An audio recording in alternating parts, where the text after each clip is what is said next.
Hey, this is Abla speaking, doing a One Piece chapter 1048 opinion piece. And honestly, this chapter is kind of, there's only, most of it's flashback stuff we already knew. There's nothing new.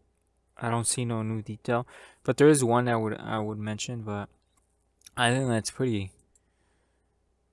well, the other stuff is good, but the rest is like meh. Like, why are we, I guess because this is Oda, he continually writes the story, like in his mindset he still thinks kids are reading this, so kids are like, they don't have that good attention span, so he has to constantly be reminding them of what's at stake, and everything we already know constantly.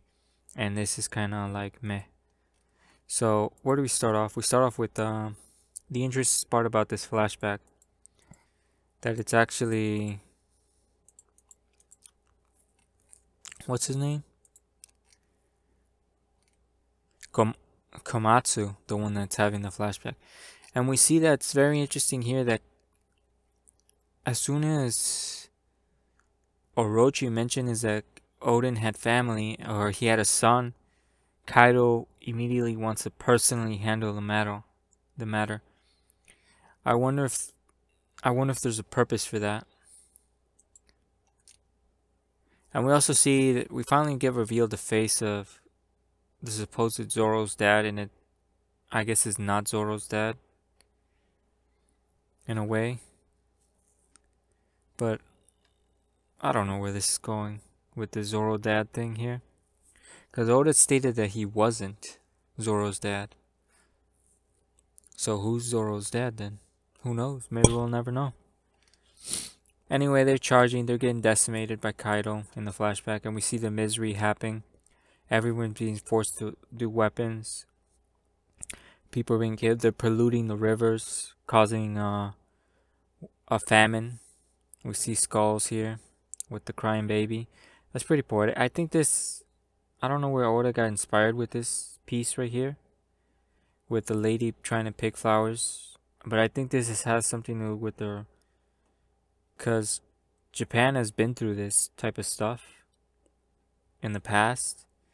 So I don't know, he's referencing to some sort of event that did happen in Japan, but I'm not sure. But it's pretty nice. And that's the only good aspect of this flashback. There's nothing new here. But what is interesting, that throughout this whole suffering and everything, Orochi is the one being portrayed the perpetrator of everything. Like he is the cause of all this suffering. Not Kaido specifically, but he is. And to me, this could be indicating that Oda's trying to redeem Kaido's character, which is good in my opinion. But then I might be pushing it. Who knows? Because we see at the end with the wishes thing, I wish Orochi would go away. And at the end of this chapter, I'm not going to say he's dead, because honestly, this is ridiculous with this guy. Every time he's killed, he somehow re-emerges. He's still alive somehow, some shape or form. Until I see a devil fruit like rebirth itself nearby, I will get he's dead. Other than that, he's not dead. He's still alive. And the most, I guess this is, let's talk about the Orochi sequence here. I think this is very disappointing. Why do this? Like, why do this? Why not just let Orochi be killed? And it looks like Kurosaki accepts her fate, or she knows Denjiro is nearby, or Kyoshiro. Kyoshiro is nearby, but I forgot his name. Honestly, he's been MIA, nowhere to be found for so long, like, and he finally shows up and cuts off Orochi's final head. This is, I don't know if Oda wanted to do it poetically like this, but in my opinion, this is not good, because it demeans all the efforts that Kurosaki did to try to get revenge by her own hands, which is kind of dumb in my opinion.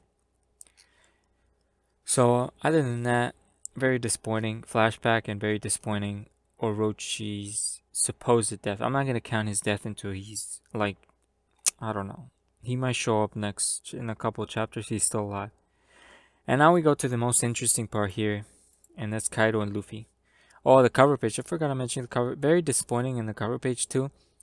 But it seems that Brule thinks it is Reiju and I don't know, Niji, I guess. Reiju and Niji, the ones that are invading. But then again, in my opinion, she may be confused because they don't wear suits. They normally have those raid suits on, so why would they be in suits? So she may be confused. It's not them, and if it is them, it's kind of what are they gonna do? Because we see Cracker and Cracker's being told, where's Katakuri? So we start off where we left off, and Luffy is telling Momonosuke to move the island. Momonosuke is saying he can't, and Momonosuke is trying to gather flashback friendship power up, and he's hitting the island with his head, and it's still not moving. So Momonosuke is trying to get a power up, a flashback friendship power up.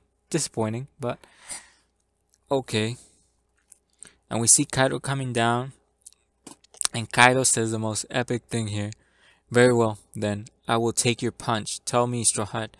So Kaido straight up says, "Yeah, and Luffy like, there's a visible confusion in his face, confusion, because Luffy is kind of like, huh, like, yeah. Kaido straight up says, "I'm taking your punch," and he starts talking about the past, and it's very interesting.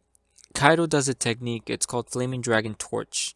So this is not awakening because it doesn't state awakening. This is just another mode of his dragon form. And it appears to be a flame. And I'm pretty curious to what color this flame is. Because you see the Kaido forms like an aberration. Kaido's inside this aberration of this giant. He becomes bigger. He's able to match Luffy's fist now. And he does state something that I thought was interesting for his character. And now you are the heroes they've been waiting for 20 years. So he's stating about Odin's death 20 years ago and that they've been waiting for a hero 20 years. And Luffy can no longer hold on to Kaido. The flames are so hot that they actually damage Luffy. That's right, let go of me. So he's pretty much saying, yeah, confirming he's not going to move out of the way. He's just going to take this head on. He's pretty much stating that it won't come to famous last words. It's not going to come down because it's going to be like melted or vaporized. And we see him melt the horn of Onigashima on the side. It just gets disintegrated.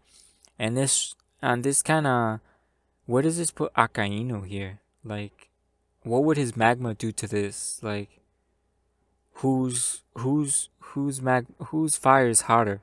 That's the question, because that's what Oda put on, or Oda did. Oda started the trend, so whose fire is harder here? This would be very interesting to see the outcome of this. So Kaido's famous last words here, he's stating that he's going to take this full on. He's confronting Luffy. And Luffy does say something very interesting here. I'm not melting, go. And he recalls to the past about the Ryo stuff and all the stuff that he's going to be able to do without touching. And this might not be the case. Because if he's using Ryo here, that means he's not using Conqueror's Haki.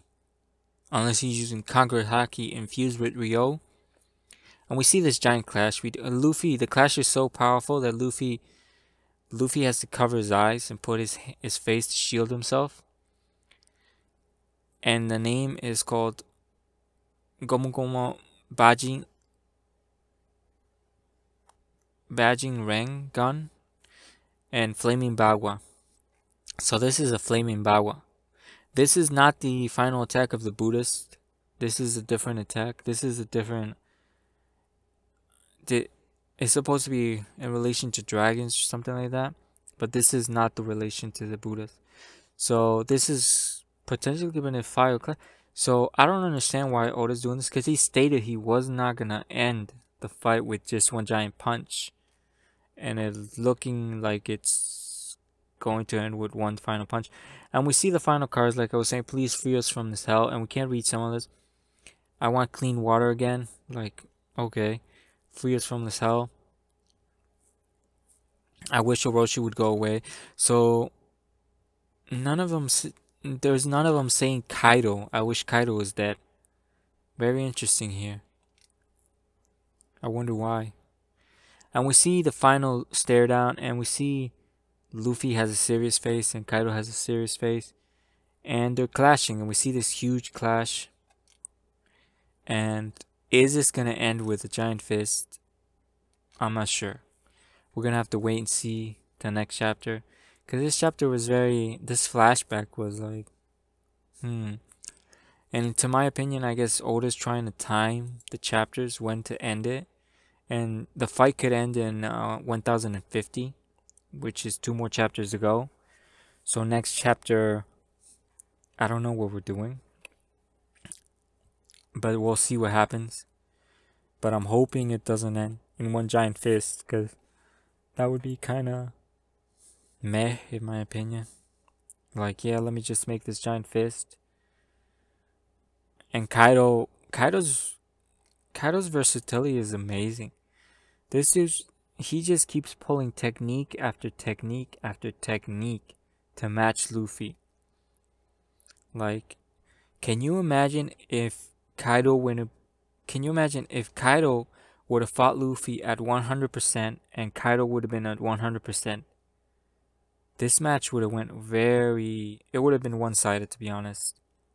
Luffy would have lost, like, he would have been decimated. A 100% Kaido, decimated.